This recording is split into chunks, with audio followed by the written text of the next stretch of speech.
And now, here's your host of Shaping Success, Wes Tankersley.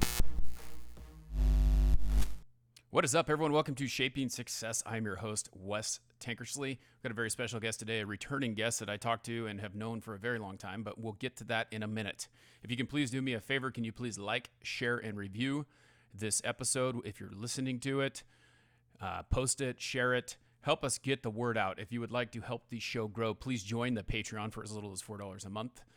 You can get a little extra bonus coverage, but you can also help me to update the show. I'm getting ready to move into my home studio, so I'm still trying to contemplate what I'm going to do. We have to move, and moving means that the studio's not quite ready for me to start recording in. I may be able to bring you some audio stuff. A lot of it just depends on how fast I can get that thing set up, because it's basically an unfinished space. So I got to finish it up and get going. So you may get a couple bulk loads of episodes that are just going so that I can get that done. But moving in itself is going to be a endeavor that will be super fun. So bear with me. Join the Patreon, help like, share, review. That's the best thing you can do. It's free, it's cheap. You don't have to join Patreon, but you can share and help people see what's going. I can't grow the show without your help.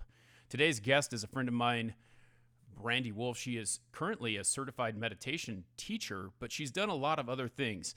And I had her and her husband, Matt, on. It's been a couple years now. And there's so many things to being an entrepreneur that I really enjoy and I really don't think people see. And I met her when I first started selling window coverings. And it's just been one of those relationships, a connection that you just keep going. And we've interacted off and on. So let's get into it with Brandi. What is happening, Brandy? Not much. Just sitting here with my tea, ready to talk to my friends. Yep. I've got tea as well, the old Grim Leafer from Liquid Death. Oh boy. That's kind of my new drink. So yeah. It's kind of funny. I don't know if you've seen like any of the commercials or anything for it, but they did run ads on Instagram and TikTok and all that stuff, and it's just kind of funny. They murder your thirst. Oh wow. Yeah, no, I don't watch TV I watch streams, so I don't see a lot of commercials. Yeah. Which I like. Yep. Well, it's been a long journey for the both of us. I mean, it kind of seems like we have been doing kind of the same thing for a while now. I met you, you reached out to me from an Instagram message, and that's why I kind of talk about Instagram every once in a while, and met you and you had coffee and we talked about like advertising. At the time you still have both of them, or do you just have one of the magazines? We just have one. So it was Eagle Life and the name got changed to Great Eagle. Uh-huh. And so, and we also had a publication called Be Local West Data, which we sold to another publisher here in the area. So she's currently running that one. And now our main focus is Great Eagle. Okay. So Great Eagle is one of those, you get the magazine, it talks about Eagle, I'm sorry, I'm going to say it again, but it talks about like Eagle Life or whatever, like what's going on in Eagle, Idaho. That's what it's about. Some businesses, some advertisers and things like that. And it goes out to pretty much every new home, right? Goes out actually. So it's, the precipice behind Great Eagle is it's all written by the residents for the residents. So there's really fun stories in there about people who live there, which is unsearchable content. So that's kind of something that makes it fun because you can only really get it in our publication for that community. And it goes out to nearly 9,000 single family homes in Eagle every single month. So that's about a 22,000 person reach. Yeah, and for those of you who listen to the show, Eagle, Idaho is near where I live in Boise. It's kind of in the Treasure Valley area, which is, I live in Boise now. I'm going to be living in Caldwell, which is still in the Treasure Valley, but a little bit different spot. But just a great community, lots of things to do there, and a great place to be. Yeah, it is. It's like the affluent sector of the Treasure Valley. Yeah, and it's funny how that kind of happened, that interaction, but I think that a lot of people don't understand connection and how it works and how, reaching out and being an entrepreneur, because that's really what you are. Like every time I've talked to you, there's always been something working. You've always had something working besides just the magazine, right? There's always something trying to further yourself, trying to grow a business, trying to do something different, right? Absolutely. I kind of, fall in that serial entrepreneur category where I'm always I'm always doing something. I always got multiple irons in the fire. Which the thing is with that though, I mean, like a lot of people don't understand this is that you usually like when you're trying to find that you're trying to find one thing that sticks, right? So you're throwing everything out there and Yeah. having this idea and pursuing your goals and trying to figure out, what that's going to be. And when the one thing sticks, then you got it. And Yeah. that's being an entrepreneur. I don't know that very many people understand that. Yeah, no, it's when you're an entrepreneur and you've tried it in your life, it took me a long time to actually get something that was super successful. I mean, super successful in my words. I mean, Right. I'm not a millionaire by any means, but like I've started things entrepreneurial since I was in my 20s. And a lot of times I was just getting by, like Mm-hmm. just getting by, and it took a while to actually find something that stuck enough that it was more than just getting by. Like I can go on vacations now, right? Like I bought a house. My husband and I bought a I house, know. So I mean, there's, lots of things that go with that, but it takes a while to figure out what opportunity for you is going to work for your personality, for your work ethics, for everything else that you have, there. Most entrepreneurs are pretty much workhorses. I Yep. mean, they work like all the time. Their concept of vacation is when they're on vacation and they bring their laptops so they can do work while they're on their vacation.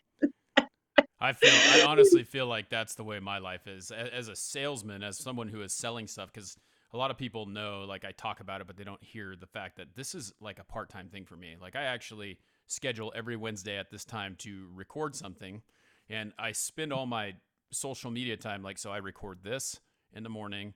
In the afternoon, I'm doing like this radio show that's live on TikTok. And then at night, I'm doing One Drink Wednesday, which is Instagram Live with my friend Jay. And it's like it never stops. But I can't being a salesperson, it's like it's the same thing. It's like I'm going out and I'm trying to over and over again, whatever I can do, I'm just throwing all these things out there and hoping that something is going to Yeah, take off. absolutely. Well, your podcast has gotten quite the following. Oh, it's yeah. I mean, but that's the thing though, like it's good. Like there's a lot of people following it, but it also could be better. And I think that's one of the things is trying to figure out all those little things that you can do to make it better. Like I feel like I have a great group of people behind me who are helping me make this happen. The first time you were on the show, I had someone else producing it for me, and I didn't have a Yeah. lot of. All they were doing was pushing the button, and that was it. Like they would push the button, and it Mhm. was up to me to try to grow it and try to make it better. They kept telling me they're going to help me do it, but then it just never happened, and I didn't have time. I mean, this does not pay me. I mean, like if I think about what I've made from this podcast, I'm in the red. Like I haven't made any money doing this. I've sold some shirts. I make like I was talking about on the last episode. I did a solo episode where I was talking about like it takes 1,000 views on a short on YouTube, which I am monetized on YouTube, to make 9 cents. So Oh, well. how Yeah. many of those posts actually go anywhere, right? Yeah. And that's the funny thing is like I'm constantly trying to negotiate what can I do, because this is it, this is what I want to do, but I have to negotiate how to make it so that more people can see it, so it becomes, and you Yeah. know this because we've talked about this a lot of times, like you have to promote yourself. This is what we're doing right now. We're going to talk about Yeah. your meditation in a minute, but the reason why you're here is one, it's good to have a conversation with you, but two, I want to help you Yeah. get your word out because like you said, your success is generated by you. You decide what it is.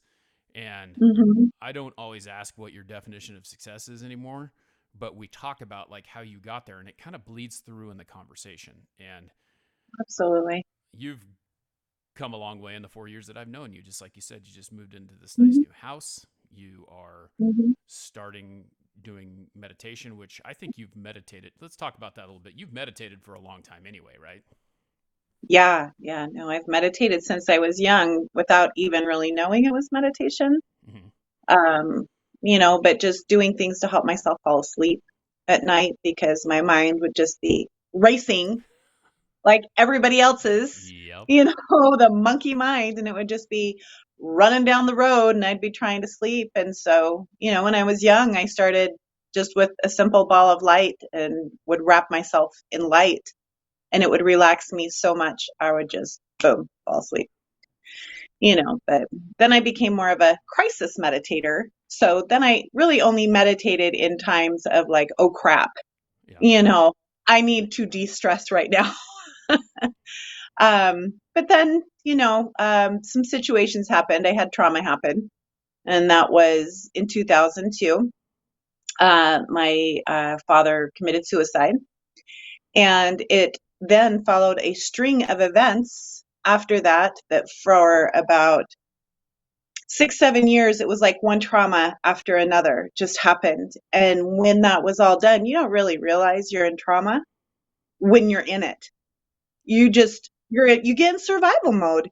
You're like, I just have to take care of this today and then wake up tomorrow and do it again. You don't really realize that you are being in a situation where you're surviving, and that's really it. I was just doing that, and so after this whole string of events happened, I was like, oh my gosh, that's when I realized, like when the dust settled, I was like, wow, I'm in pain. I hurt. And so I had to just go through a series of just really healing myself. And that's where meditation came in. Meditation completely helped me heal my heart. I think a lot of people think of it's kind of weird because it reminds me of yoga, right? Like I love yoga. I think it's It great. is. But there's Yeah. this aspect of it where people think of like yoga, and in some places that's what it is, but they think of it as like a religion or a way of life or something like that. And I think that Mhm. meditation gets a bad rap because of that, because it's a lot of visualization, it's a lot of like self-talk, it's a lot of like calming the mind, and you don't it doesn't have to be spiritual. I mean, it can be something where you think like you get mad at something, right? What happens? The first thing you do is you stop breathing, you clench your teeth, you turn red, and you can't think correctly. So you're trying to calm yourself down so that you can actually, like you said, like you if you start meditating or breathing or just Mhm. kind of calm breathing and thinking the whole situation through, um, you might realize that there's some stuff that's going on that you could control, right? Absolutely. Yeah, there's not much in this world we can control Right. except for how we show up and how we react. Right. And that's it. Yep. There's nothing else that's within our control. So, but you're absolutely right. People think they think of meditation as being something it's not. And you can take meditation wherever you want. It's really just a tool. Right. It can partner with any kind of philosophy or thought form or lack thereof, really. It's a tool to help us stay in the present moment. And there's different types, right? Like there's not just like we were talking about. There's some where you're just quiet and just trying to calm the mind. But like, can you run us through a couple different types that there are, and then maybe tell us a little bit about what the kind that you do?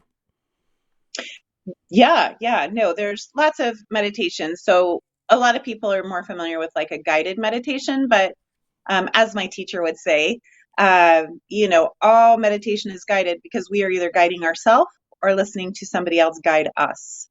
Right. And so that's probably what most people are familiar with. Oh, yeah, I did a guided meditation today. And meditations can be anywhere from doing a visualization of, grounding yourself or taking a journey, a shamanic journey, something like that, or, a mantra meditation where you're focusing on a mantra like Om Moksha Ritam, something like that. That's where mala beads can come in very handy. Or, you are just sitting there listening to your breath and very focused on the present moment. There's walking meditations.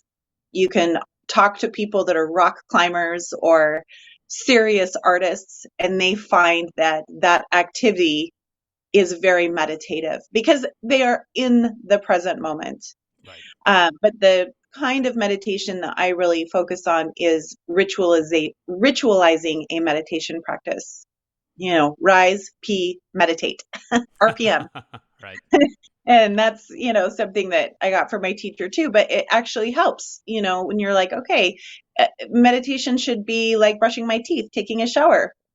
It's a regular practice because we don't often give ourselves the time or the respect to sit there in an awakened state doing nothing Right. really, staying present, not ruminating on the past and not having anxiety about the future, Right. just being, and so that's really what I focus on, that and teaching the foundations of meditation, because when you know how meditation works, why it works, all that kind of stuff, and the different wisdoms behind it, it becomes easier to incorporate into your life because, oh, it makes sense now.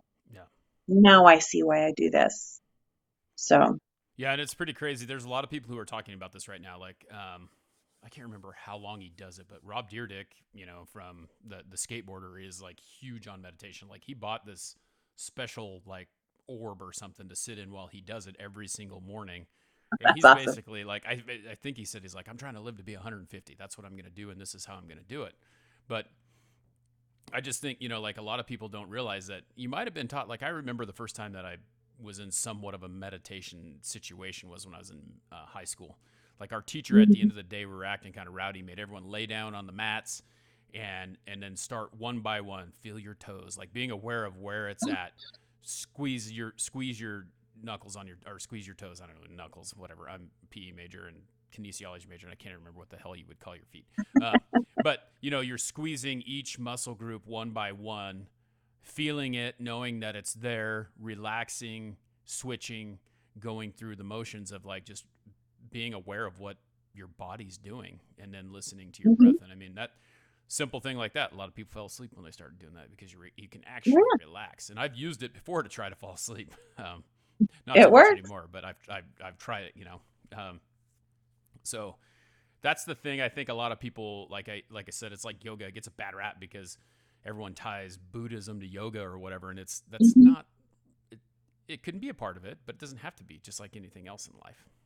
Right, right. No, yeah, no, yoga, it's when you go back to the ancient wisdoms, meditation is yoga and yoga is meditation. Because when you're doing yoga, just what people commonly think of when they think of yoga, asana yoga, it's a movement to bring you into the present moment. Mm-hmm. It's not necessarily exercise, although we do it for exercise, that's not It the works. intention of it.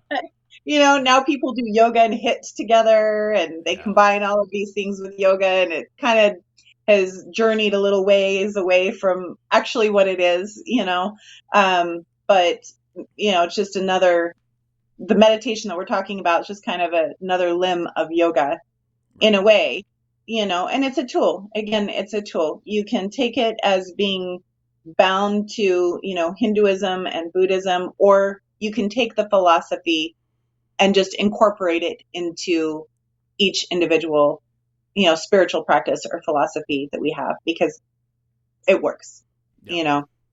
and it's malleable. Yeah, I think that it sounds like a lot of people kind of look at you funny when you say, well, like, you visualize things and they come to fruition. But Yeah. I think that that's one of the things about meditation. Like, you probably don't think you do it, but then if you're visualizing things, if you're manifesting things, if you're doing those types of things, like if you believe in those things, you're doing it every single time. And Absolutely. I personally feel that is a true thing. Like, if you cannot, and basically to make it really basic, if you don't believe that it can happen, that it is going to happen, then how in the hell is it gonna happen? That's the Right. first step, right? Right. Yeah, it's true. I mean, your manifesting is a definite form of meditation, and it's a byproduct really of meditation, because when I started consistently meditating, first my life kind of fell apart a little bit more because I was changing who I was, right? So I'm changing who I am. And so then the people that were around me on a regular basis started leaving Yeah. because we were no longer aligned. I mean, friends that I'd had for 10 plus years, all of a sudden we weren't hanging out anymore. We weren't friends anymore, really. And I was like, this is just so weird. I'm doing all this work on myself, but it kind of hit the fan a little bit. More stuff happened. But then after that, because I had changed who I was, my life got better. Yeah. Everything got better. That's Better part. opportunities. Yeah, that's part of Everything. growing though, right? Like I think that Right.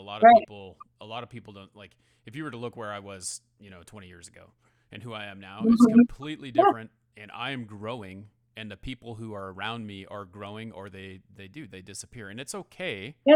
to cut people It out of your is. life. You don't really necessarily are cutting them out. You're just you have different ideas. You have different paths that you're going down and if they're not on your boat with you, then Mhm. you have to find people who will be on your boat with you.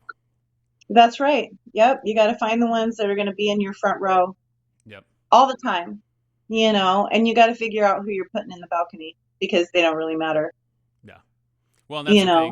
thing. I talk a lot about like positivity because I think that that's the main basis of this whole situation for me because I was always like the glass is half empty and now the glass is half full and it's my job to fill it up, right?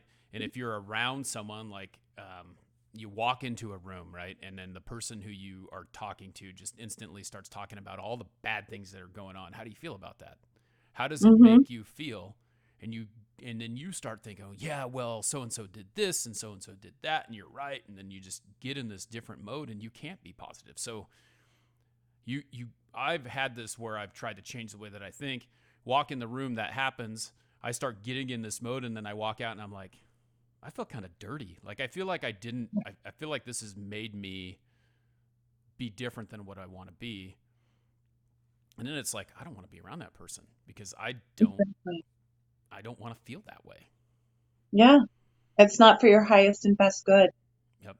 Yeah. It's not, there's a meshing and our energies align and our energy is huge. Like we don't even really realize because we don't see it. We don't touch it. Right. But our energy is big, and so when you walk into a place and it intermingles with somebody else and you have this feeling like you just described of basically kind of like ick, Yep. your energies aren't in alignment.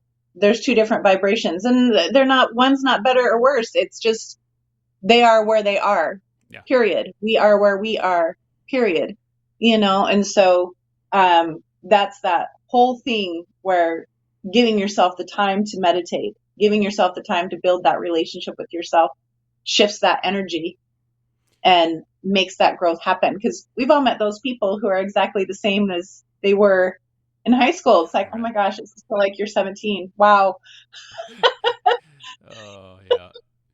Yep. I mean, there's some people that just will never change, and that's okay. Yeah, But it going is. back to what you said before, it's like there is a couple things you can control, and one of them is not them, not their reaction, not how they do things. What you can Yeah. control is how you react, who the people are you're around, and stop being a victim. You're in Yes. charge. You're in charge of your life. So if something is bringing you down, it may be hard to leave that situation, but that's your choice.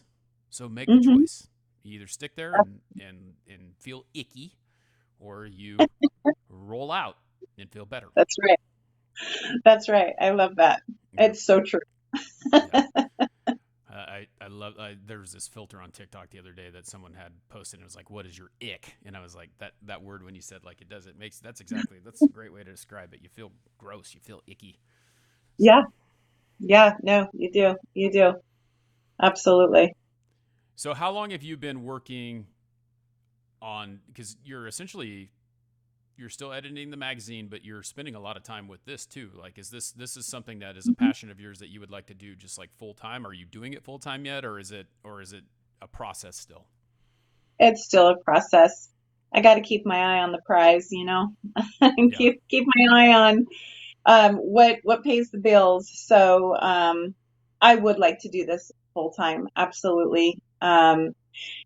It is a passion. I want to help more people find that stillness of silence. Right now I do spend quite a bit of time. I work at a local recovery center every Monday for addiction. It's a men's addiction facility, teaching meditation, which is I can't even tell you how much of an honor it is just to even be there and be part of something so beautiful.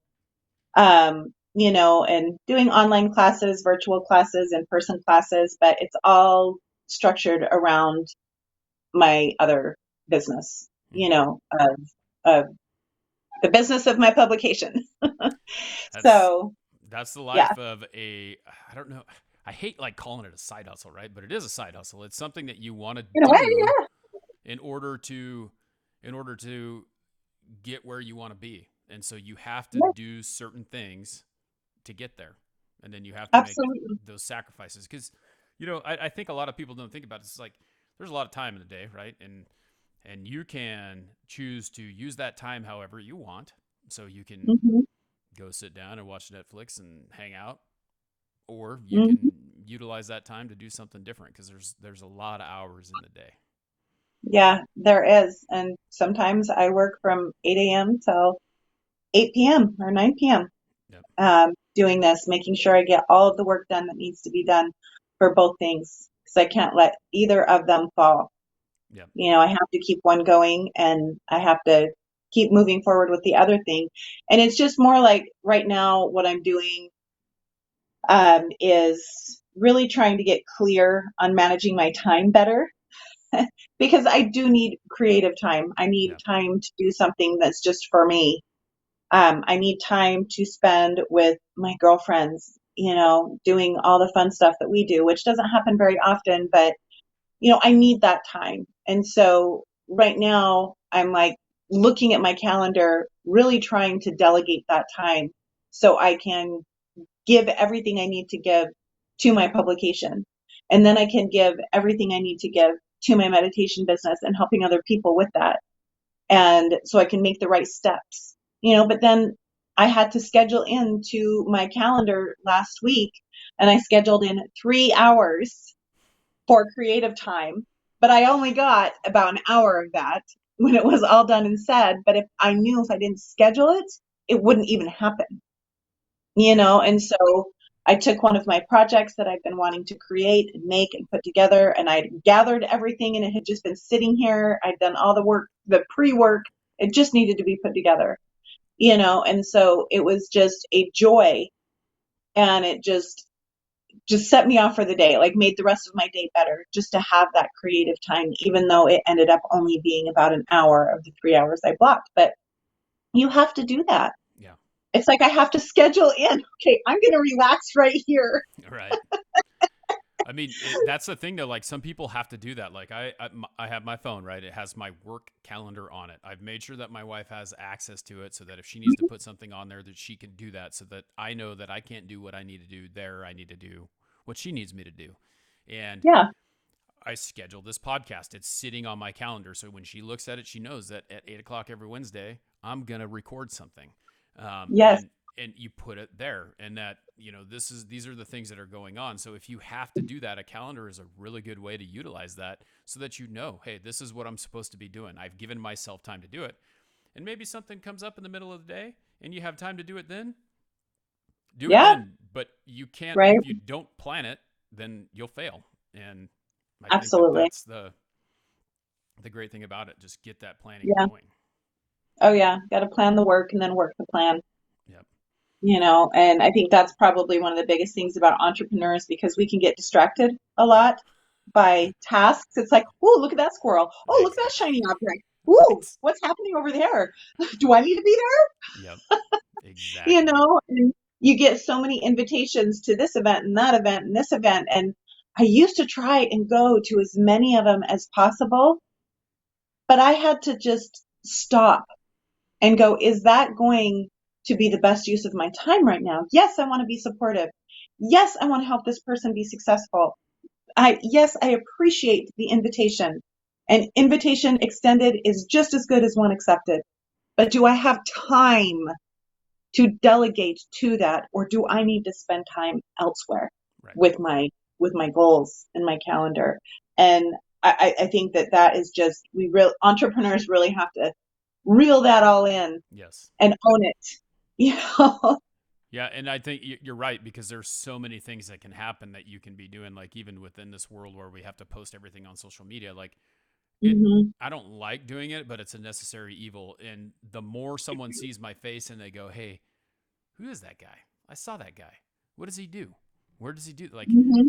you have to do it, because if you don't, then no one's ever going to see you. And Exactly.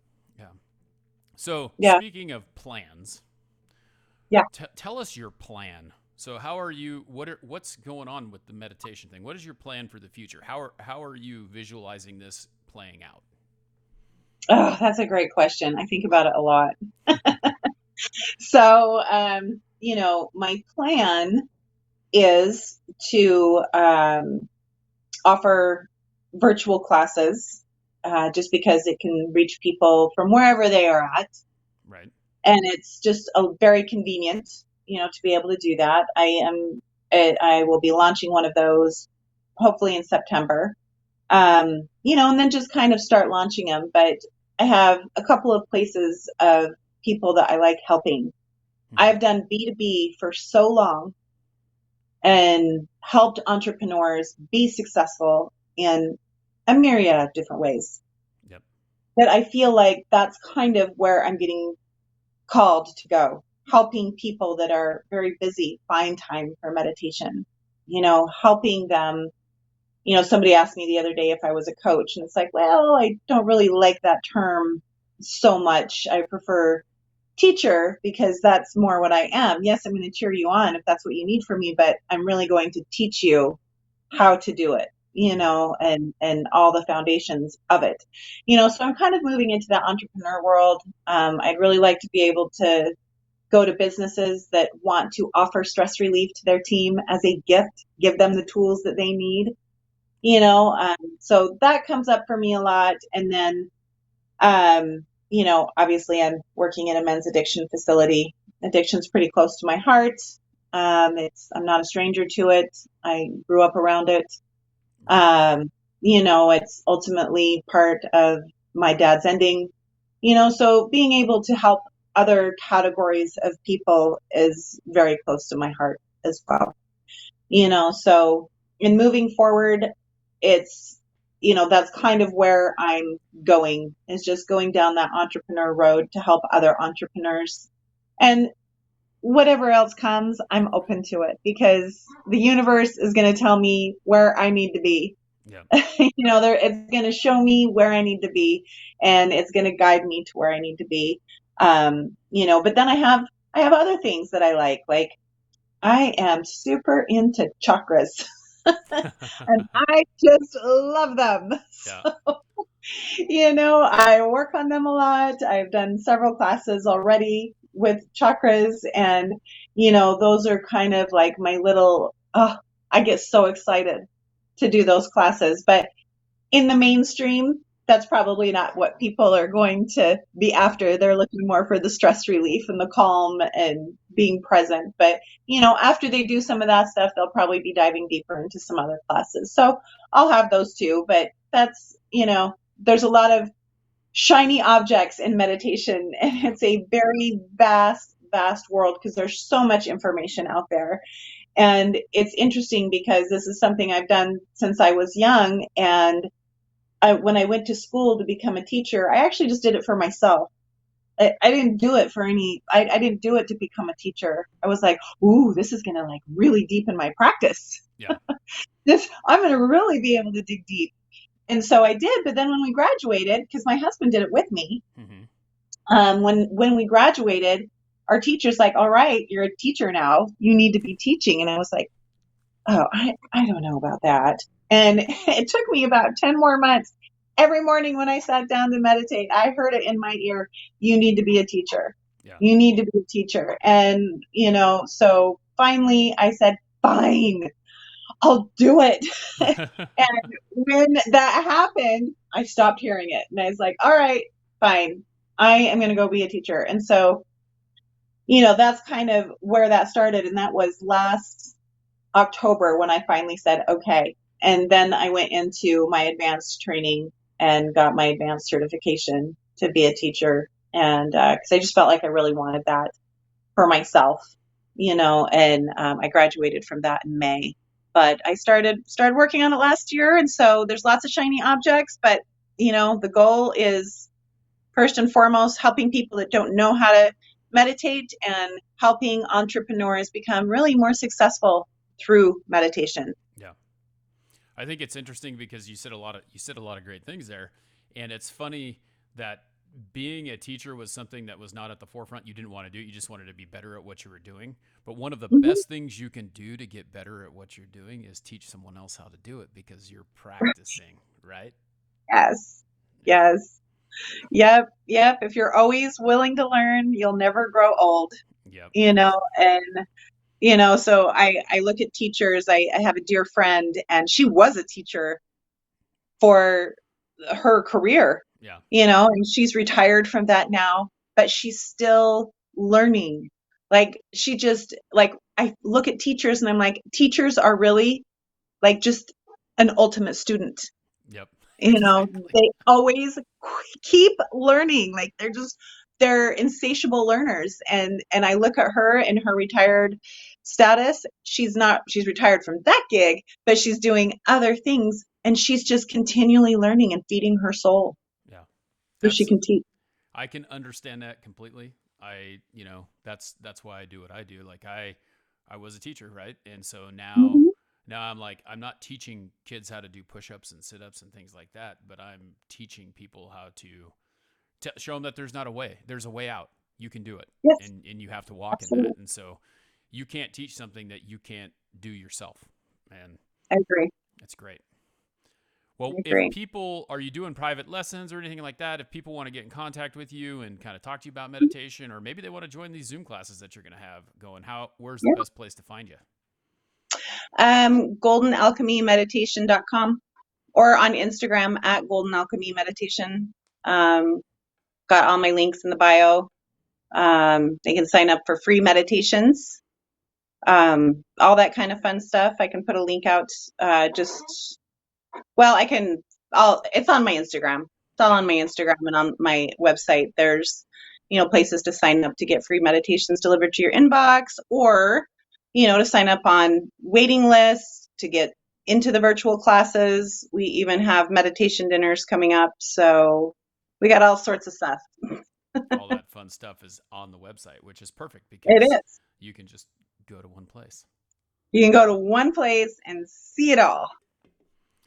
Well, it's been awesome talking to you, and I always enjoy our conversations. So it was really good to catch up. When you reached out and you're like, "Hey, I'm looking for podcasts to go on," I was like, "This is a no-brainer. You're coming on mine." Well, thank If you. you want to, because I just, Always. it's always one of those things that this is what we're trying to show people, that,